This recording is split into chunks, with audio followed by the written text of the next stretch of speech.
Drill here from Accenture, and I welcome everybody on the line to the first in this year's Circular Economy Task Force speaker sessions. This afternoon we're very privileged to be able to welcome Walter Stahel to the series, the inaugural 2015 talk. Also, we have Ida Alken, the co-chair of this Economy Task Force online. I'm just going to ask Ida to say a few words of welcome. Then I'll run through a few words about the Circular Economy awards that we held in Dallas from Walter. So, to you, Ida. Thanks so much, Quentin, and welcome. It is really a great turnout, and I'm so happy we can have Walter Stahel kick off our first task force event of 2015. Some are here for the first time after your participation in the Circle of 2015, and that's one of the reasons why Quentin will brief the ceremony before we hear from Walter. So I won't take up so much more of your time. Just on behalf of my fellow co-chairs, thank you for joining, and over to you, Quentin. Very much, Ida. So the purpose of the circulars and the circular economy program is to stimulate and encourage people to participate in the circular economy, the profile of the businesses which are leading in the circular economy, and really to get the word out to businesses that maybe aren't involved already and inspire them to get involved. So, as many of you on the line will know, during the course of last year, we held a competition to select winners in 5 categories. The winners in those categories were awards in a ceremony during a forum meeting in Davos in January this year. Actually, for those of you who and have joined the meeting via the WebEx and can see the screen, really honoured to be able to present some leading companies and organizations and individuals awards in Davos. So run through those very briefly. In the Circular Leadership category, we have joint winners of Sir Ian Cheshire from Kingfisher and Potocznik, the outgoing European Commissioner for the Environment. In the Entrepreneurship category, we honoured Method and Equitative. The Pioneer category, Dell and Novelis, the winners and runners-up respectively. Disruptor category, Trade Shift, the supply chain company was the winner with Innoburn, the digital sharing platform runner-up, and the Award Cities and Regions, the Danish Business Authority was recognised for the work that they're doing to establish the infrastructure for the circular economy in the country, with the New South Wales initiative and government as the runner-up there. So really encouraging to see such a strong group of winners and finalists who were present at the awards. To give you some glimpse of the awards ceremony for those of you who weren't there, we were privileged to be able to present a custom design trophy made from recycled glass in Sweden to the winners. The ceremony was extremely well attended. We had some of the government and business in the circular economy, so real evidence, I think, that the circular economy is becoming mainstream. The fourth slide, we are honoured to be able to welcome Michael Dell as well to receive his award personally from Pierre Nanterne, the Accenture CEO, at the ceremony.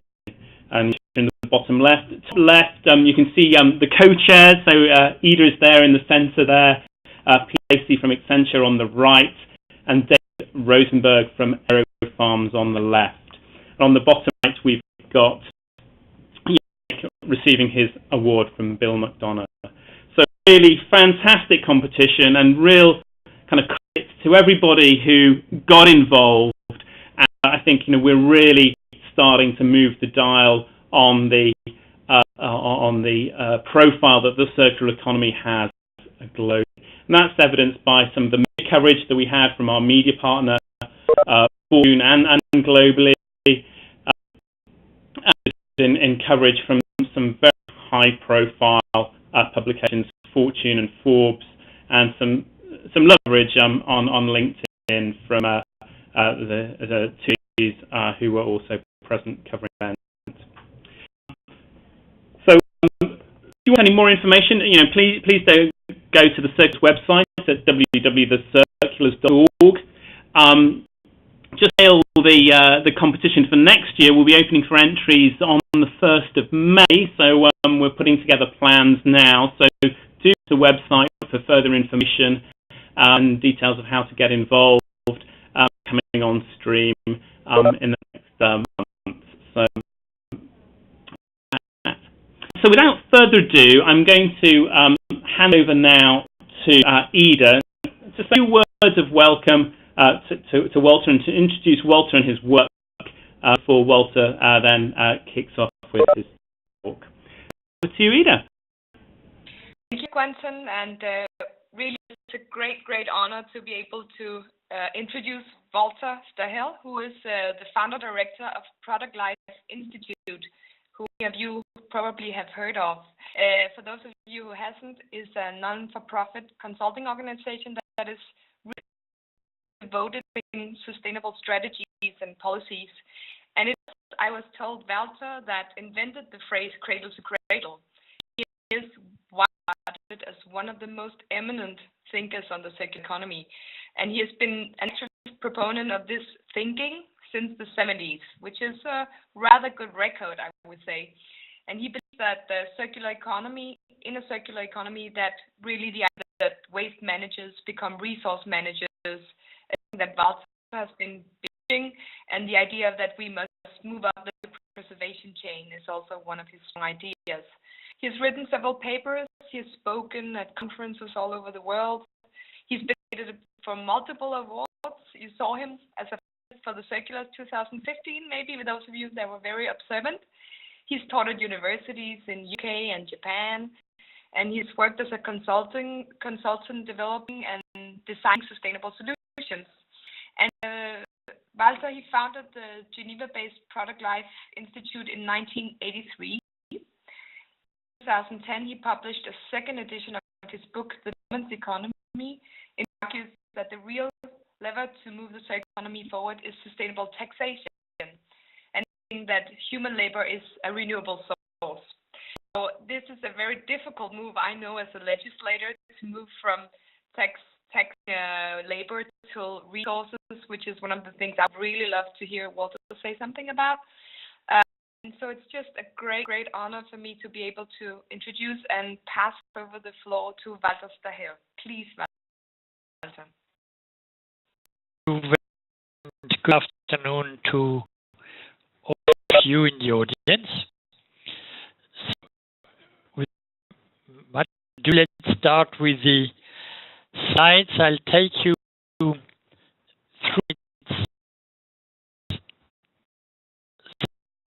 some of them later on because I'm overcharged with information, but I'll give you the basic message. It moves on. So it is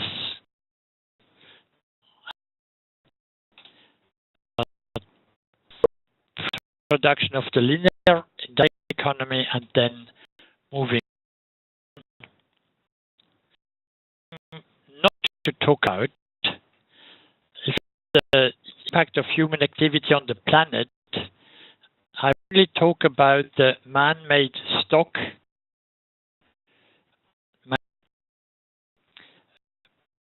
because the economy place, but if you look at it from the waste side, of course, you can many other building sites that need to be attacked. these are everywhere. I focus on the capital or the physical capital, which basically means repair, remanufacture, upgrade, and assessing materials, molecule and goods and services, performance economy. Start with the industrial economy, which is on the fact that growth or throughput interlinked. Economic optimization of the manufacturer stops at the point of sale. From then on, the consumer is in charge. Managers. It's important to realize that property and liability are transferred at the point of sale to the consumer.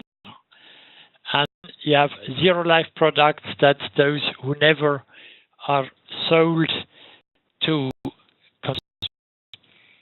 That includes about 50% of all books printed and up to 50% of agricultural produce food.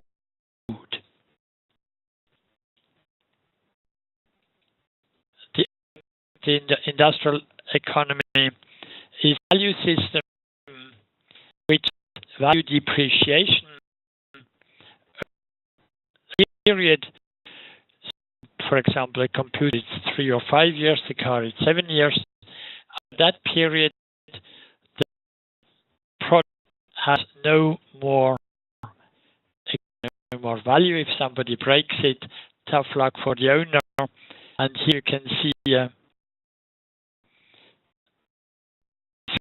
SIM guard and an insurance agent who has just put the big on a statute. Is 500 years old. Thank we haven't done any damage. According to the industrial king.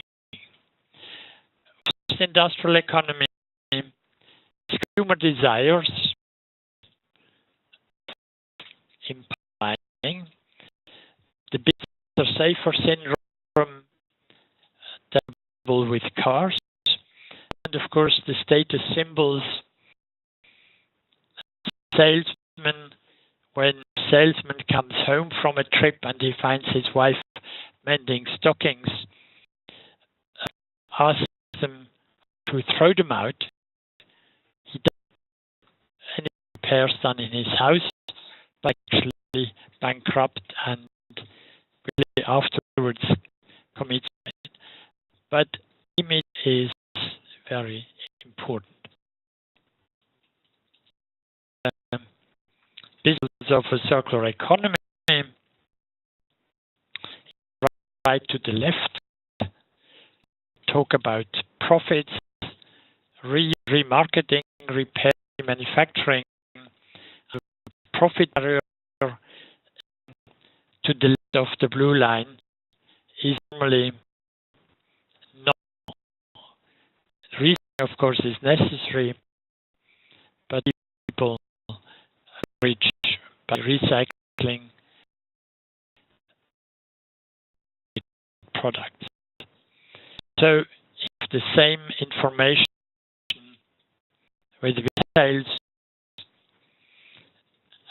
to realize that the circular economy complements the industrial economy, which contributes with producing quantum leap innovation, bio nanotechnologies, but of course also think about the new fuel cell cars sold by Toyota, the electric car by Tesla S, the Tesla S. It's that you cannot upgrade car fleets to the two models. However, a circular approach is no guarantee for a positive result. For example, in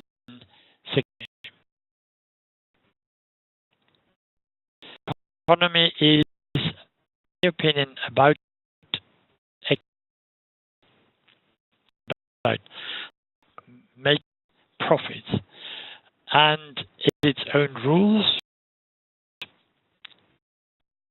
profitable, looking at no end, so you cannot apply value added.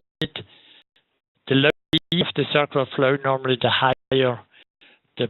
It's what I call the law of reversed compound interests. Substitutes manpower for energy, compared to manufacturing the same goods new.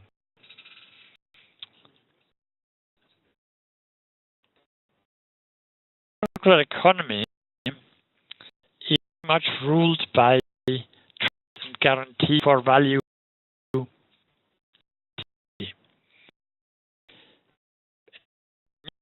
News in the industrial economy because there are with new quality, but with reused goods, I know what the and let's take an example of reuse of goods such as banknotes.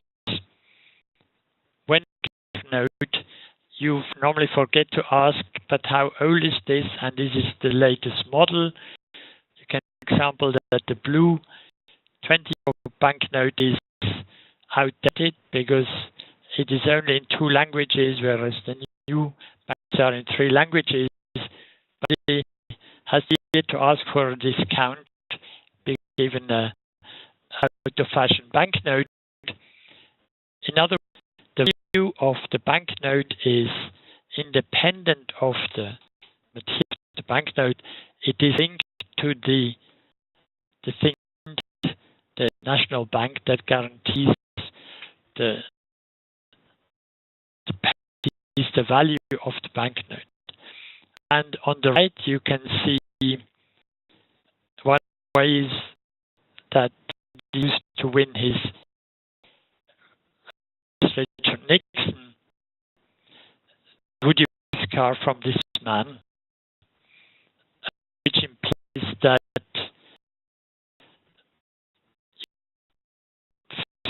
cars, it's you buy a used Mustang or no, a used car, and anybody selling used cars is basically credited. So is money looked for a long time in the D-check when they have to empty an aircraft. They sold all the to a regular. These seats are based in perfect order, just we don't want more, and started remarketing it to and basic architects, cinemas, theaters. And so this is no longer waste, this is a second-hand good.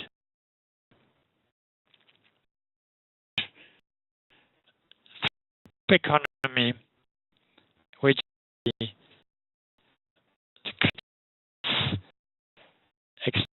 of goods, but specific cycles, end-of-life goods. You name loops, repair,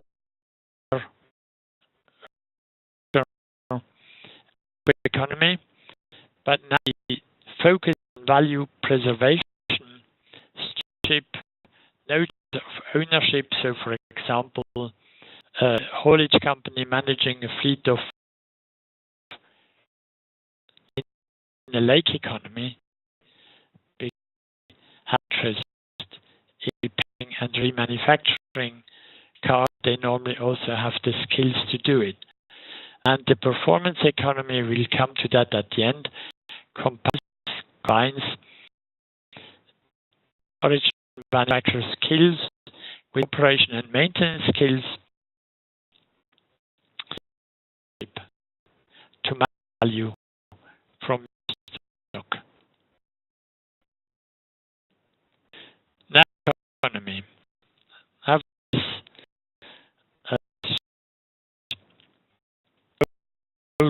uniforms of Eurostar employees. So it's within the same company that the textiles, the cloth is reused for purposes. It go into recycling. Consumers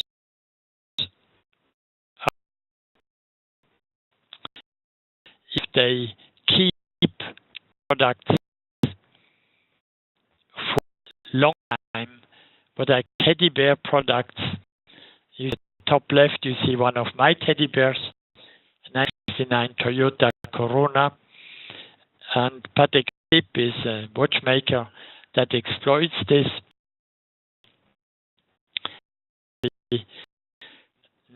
Patek Philippe, you merely look after it for the coming generations. So this is about stewardship and no longer consumerism. Now we still have waste managers, waste management industry in circular economy.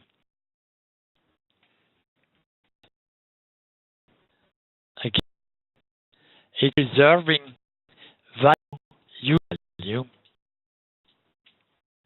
The Lufthansa seats get highest return on that as being slightly disagreed.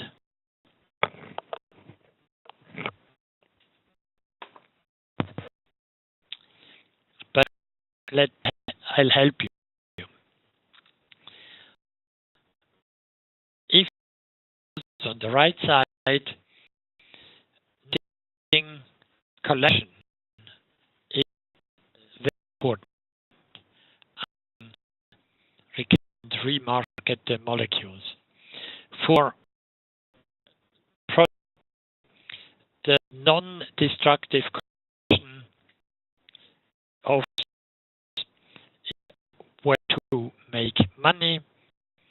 So arrow, the lower blue arrow which you see, bottles or banknotes or basically destructive assembly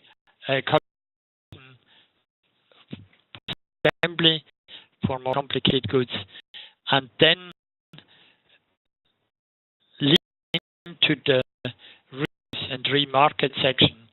That's where you get the highest for it. You smash the bottles or destroy the seeds and to get recover the aluminum and the leather. That's the way to real money. And these yet a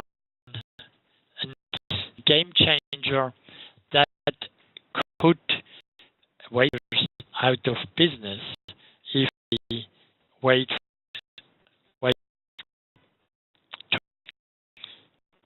Now to that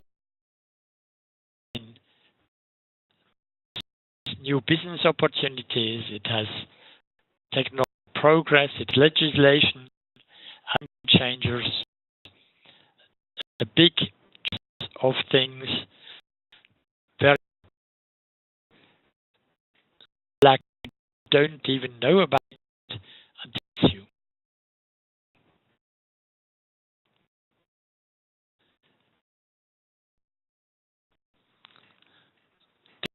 Industry basically has to transform waste collectors into deconstructors. This already exists as toys, transformer toys. The left and the right is the same toy. It will be a bit more difficult to do it like this.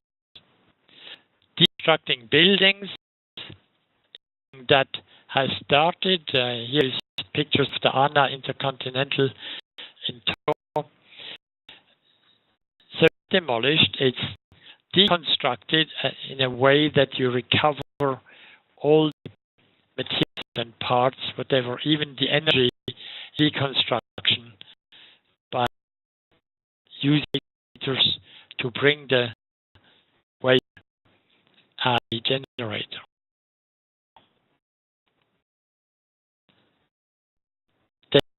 Centralization is another danger.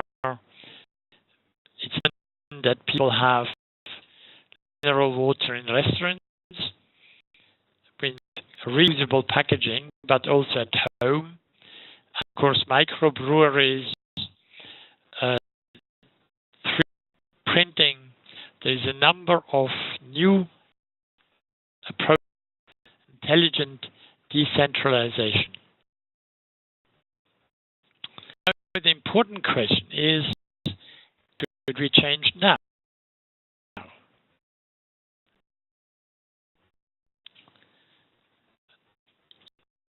Favorite diagrams, actually two diagrams from the economy. The game is to create wealth, to create jobs, and to bring consumption down. These coupling indicators per kilogram will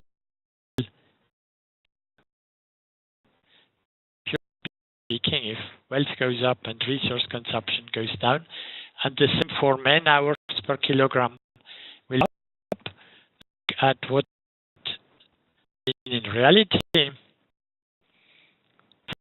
vertically the man hour per kilogram, on the right the value per, and you can see that from the Stone Age it's basically concrete and bricks, which are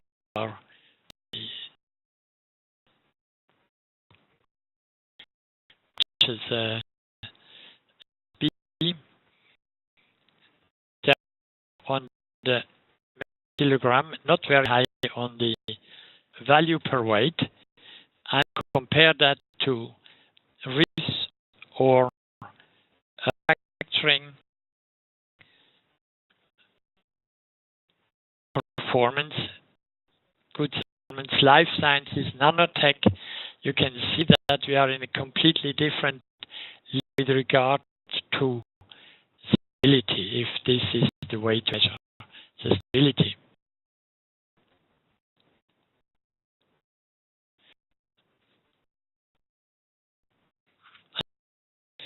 But you see that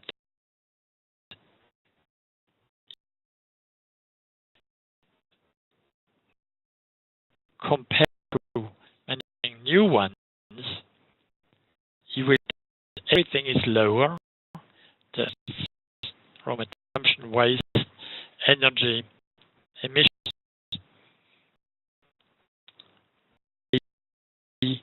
better and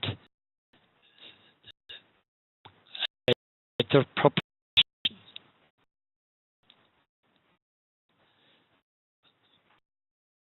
A study on greenhouse gas emissions and see the circular economy. Things are food waste, studied a number of options, but you can, if you compare it to the German electricity, you can see the green energy law. You can see that the circular economy would be a much simpler way to achieve much higher greenhouse emission reductions. On a job creation on this, I view the seen before as one of my tears. The running costs after 10 years, after 20 years, after 30 years, and you can see by substitution of manpower for energy, the longer you use a product, the more labor you need for maintenance and operation. Obviously, you need parts or repairing parts, but the doesn't get anything will convince any manufacturer of product retention,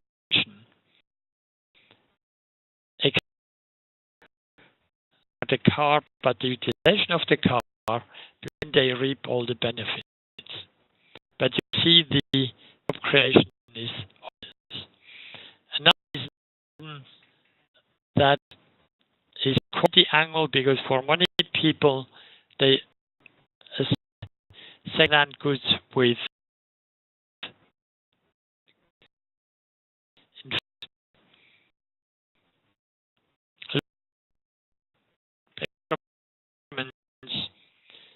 they actually live because they use tricks to give them an excellent sound, but they've been remanufactured every years in order to keep that. And the discussion of the aging population, to maintain these stock of manufactured goods, you call silver workers because you need knowledge and know-how of the part technologies. Have a look at the performance economy. It's chapter producing performance.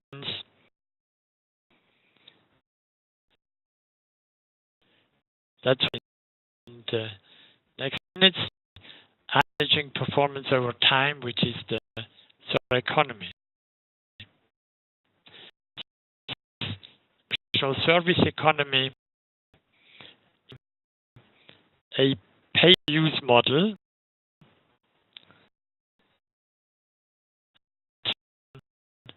situation,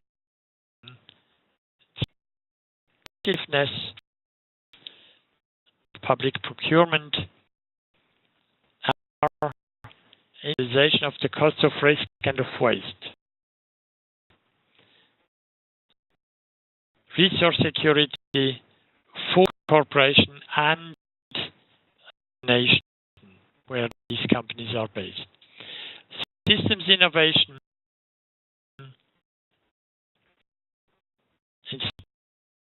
licenses are to make things safer. There's the from 1964 that the quality of repair and maintenance becomes key for commercial success. And so go back to the bankers and Richard Nixon, and that why 1964 stands simply because of somebody is doing with regards to repair.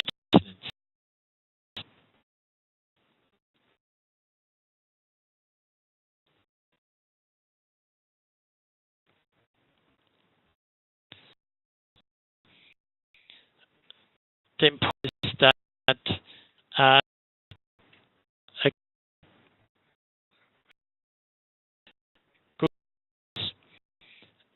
the ownership of the goods and the embodied resources, which means that if resource prices goes up, he guarantee because today are then the resources of tomorrow, but at yesterday's resource prices, it actually becomes also profitable side, and if return on investment on a manufacturing plant with plant for the same goods, you will find that the ROI is far higher for remanufacturing plant. It's also for the CFO to. Now, I think that all sounds revolutionary.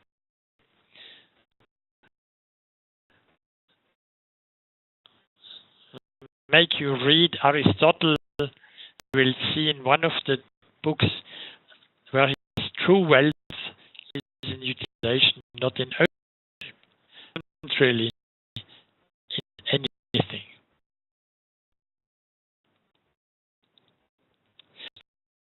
Buying performance,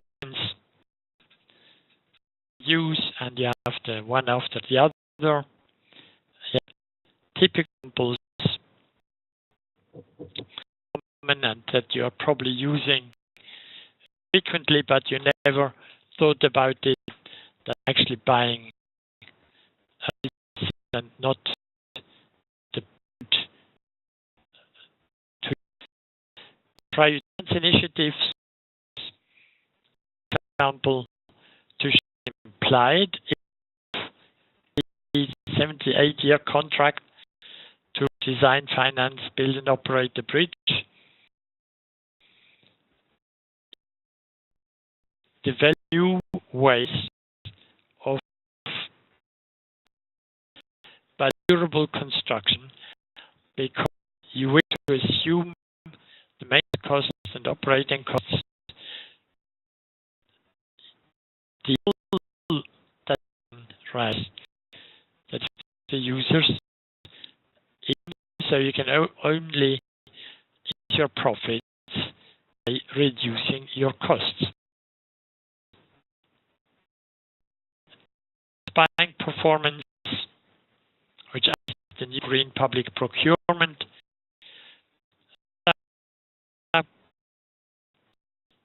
was the last people were owned and operated by NASA. They're buying services,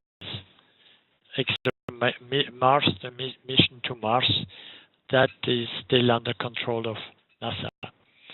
Or Pentagon buying Taiwan by the from Michelin. In both cases, we'll see in the detail of these examples that they have led to multiple innovations. A large number of innovative startup companies competing against each other, coming forward with solutions that are dematerialized and much cheaper than the agencies so far could do themselves. Frameworks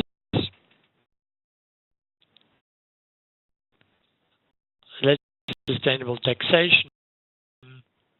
Logically, it's really common. Do not tax things you want to promote, that foster. So tax renewable resources and human labor, work, people is a renewable resource. But resources. And the second one, do we the tax on value preservation activities? The VAT is about 2%. So doing this logical step, you would give activities an advantage of about 20% compared to. Of course, the sustainable taxation would also support all activities, which is people doing agriculture, people in museums looking after cultural capital, larger impact than the circular economy. And to summarize this in the picture, then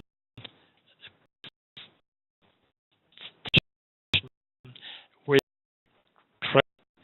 promote the circular economy, which will provide higher resource security, create jobs and additional jobs, and prevent greenhouse emissions. To spread the economy economic and technical knowledge is with fleet managers.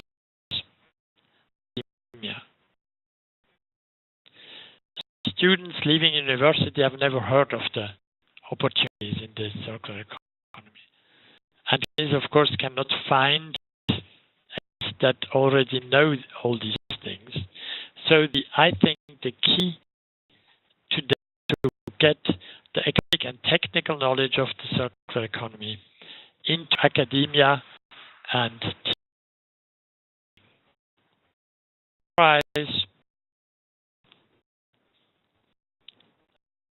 not everybody has the screen.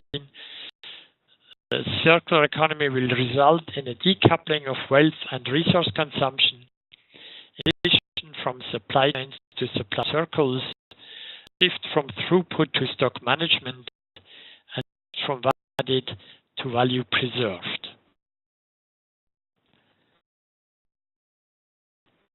Concludes my presentation. Thank you very much for your attention.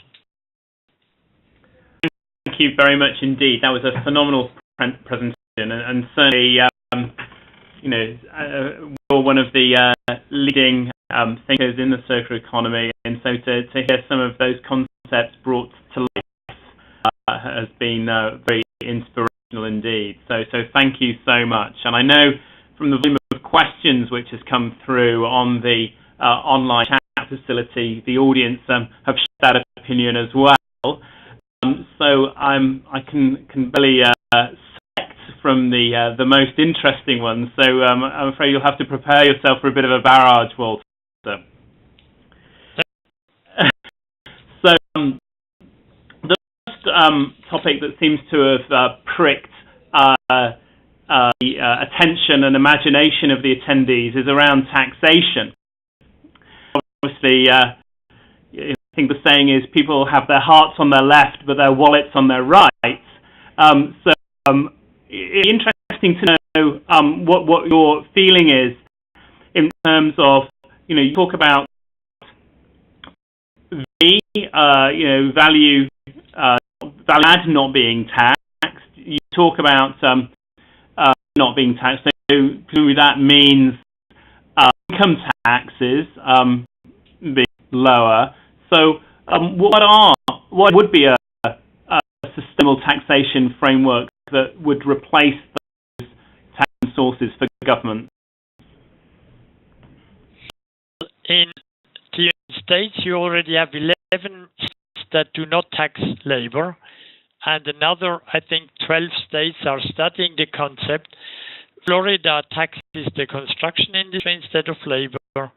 Texas taxes the industry instead of labor. The point which is missing here is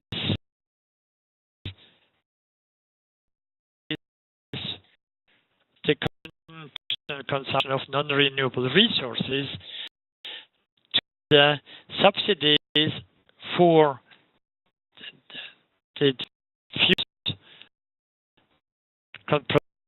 estimated between $500 billion and $5 trillion per year.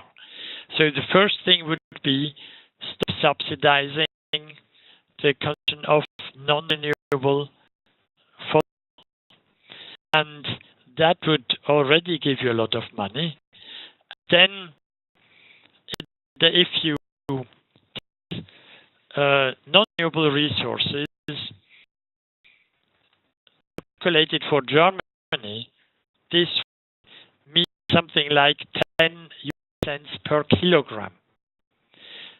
So notice it on a known or machine, it would really hit the construction industry, the structures,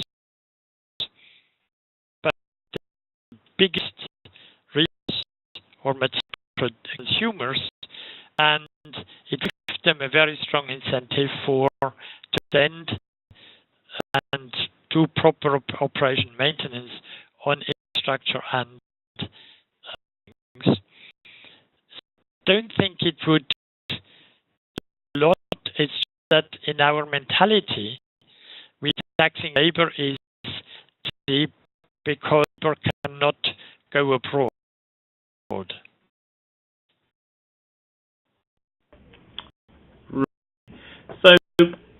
terms of anyone on the call that's involved in government, involved in the public sphere, what do you think the next steps are to start to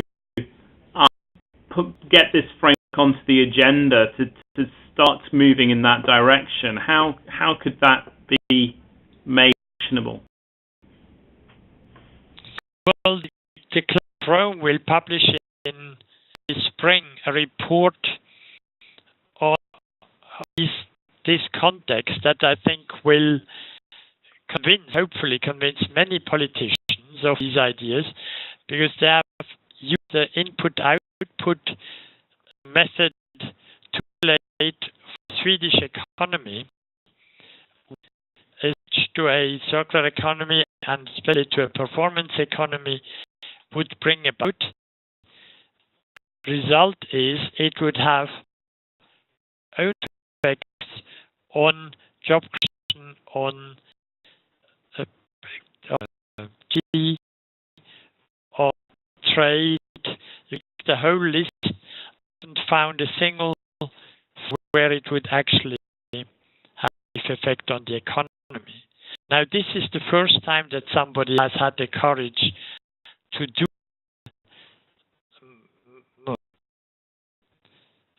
to calculate for activities.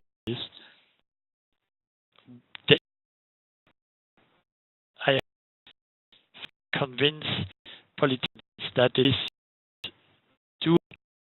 running into a catastrophe. Thank you. Has come through. Are there examples of countries that have begun down this route already? Are there any examples that we can look to encourage progression in this direction?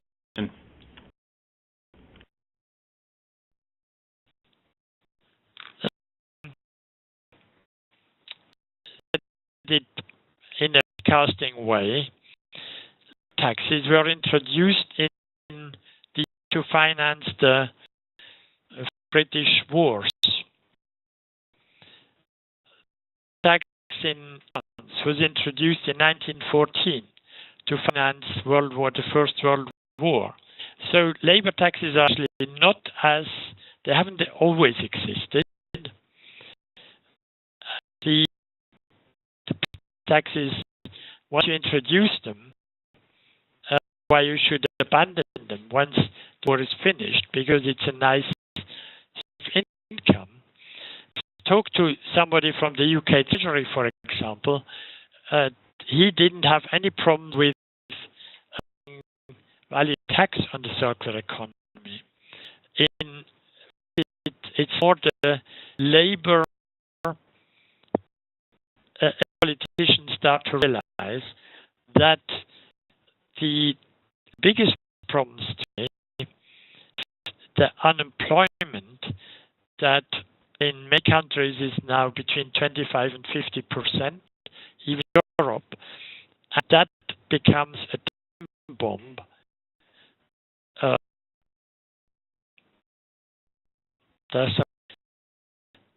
We cannot tolerate to have a generation of young people that don't see any future because they can't get a job, and not getting a job means you can't have a family, you can't buy a house, you don't get job satisfaction. So I think the pressure from that side on politicians is probably much bigger than the taxation side, because of course all people don't pay taxes into the economy.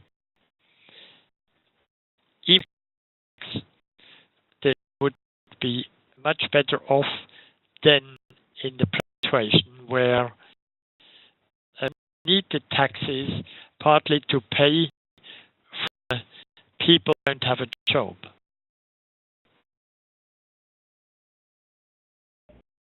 Well, thanks. Certainly food for thought, and that link between circular economy and and politics, I think, is one that we could discuss at further length. But keen to move the discussion on. The second area that's generated questions is around the tipping point for the circular economy, and the way in which the circular economy can be achieved at scale. Pete asked, what the barriers are at the moment for adopting the circular economy at scale, and there's been a number of around, what we think the tipping point will be that will accelerate adoption of circular economy principles, or progressing in the future, Walter. One is that there are several tipping points, such as scarcity of resources, scarcity of energy,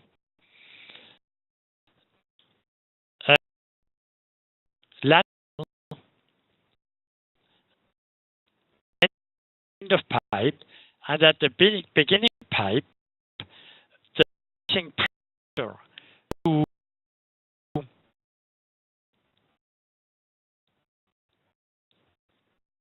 restrict the human ethical issues on mining. So environmental pollution, the Security and Exchange Commission has very strict rules now. They want to import materials into the US. The OECD has a code of governance of conduct. The UN has the first agreement, Mercury Agreement, that from 2020 onwards you will no longer be able to trade mercury. So these things are at the moment, take them together. I think the convincing idea, the selling goods and services, is you maintain the ownership, or you don't have to worry things. For example, if have resources from a mine that is working, you have child labor and a lot of other problems, or from the nasty mines. Well, if it's your material resource which you reuse, then you have to prove, because it doesn't come from a mine. Could mean that you have another competitive advantage, because you have much less paperwork, and you may have lower costs because the resources from mines will probably become more effective. But difficult to say which will in materials and products.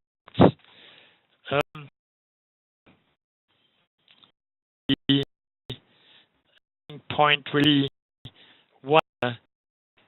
the one trophy.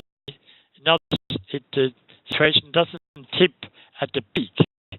You down far away on the side with flips, but they flip very quickly, and it will obviously be for the pipers and forerunners that have already done it, because they will be much less affected.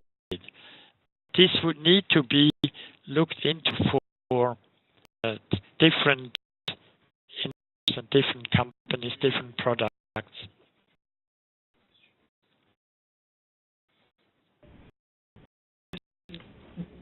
Echoing a question that Juana has sent through, in that going forward, do you think there's a different path for developing countries to developed countries? How do you see that playing itself out?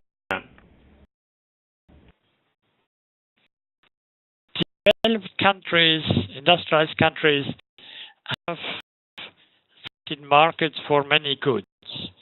So circular economy is very easy to do because we have a huge fleet of stock of almost anything.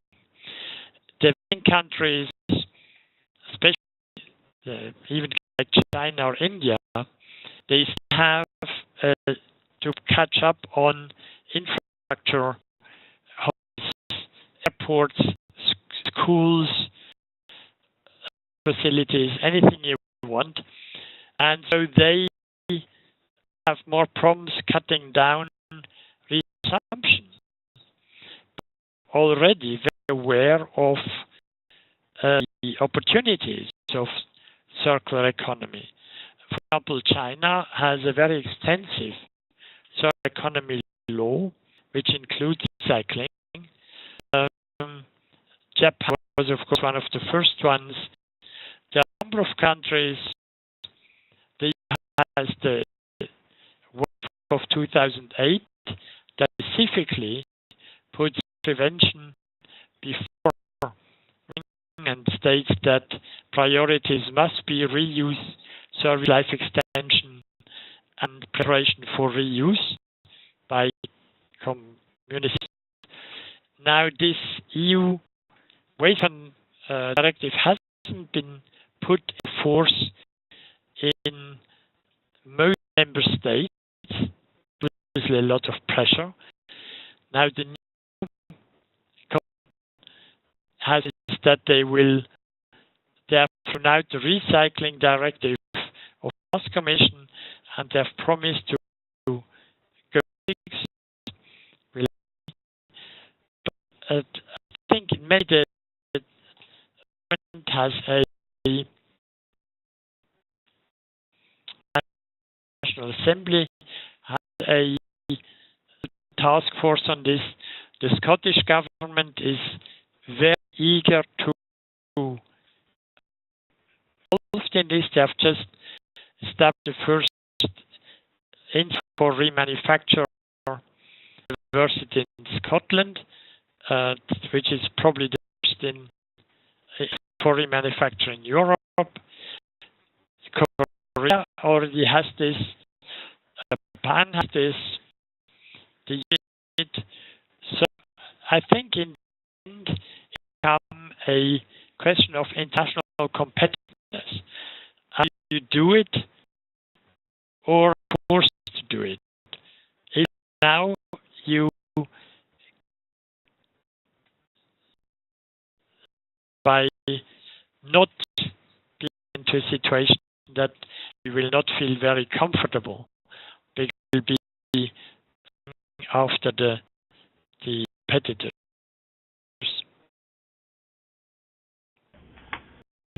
So much, Walter. That's been absolutely fascinating, and on behalf of the co-chairs of the task force, and I'm sure all the audience, huge thanks. And if we had turned everybody's microphones on, I'm sure there would be a huge ripple of applause coming across the phone lines now. So thank you so much. So, right, I'll just wrap up.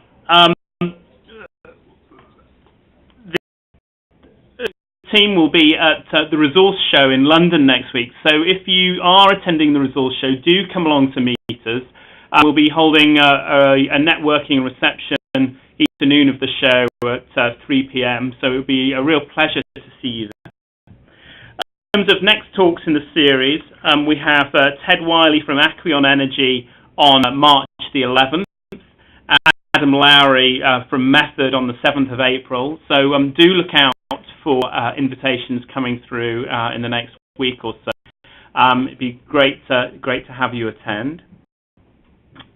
Finally, we'll be putting this session and the recording and the slides up on the Circulars website at www.thecirculars.org. So that'll be going up in the next few days. So do check there for the recording. So a few people have asked about where they can access the Club of Rome report. So I'll get the details off Walter, and I guess as soon as that's public and we can share that, we'll let you know about that as well.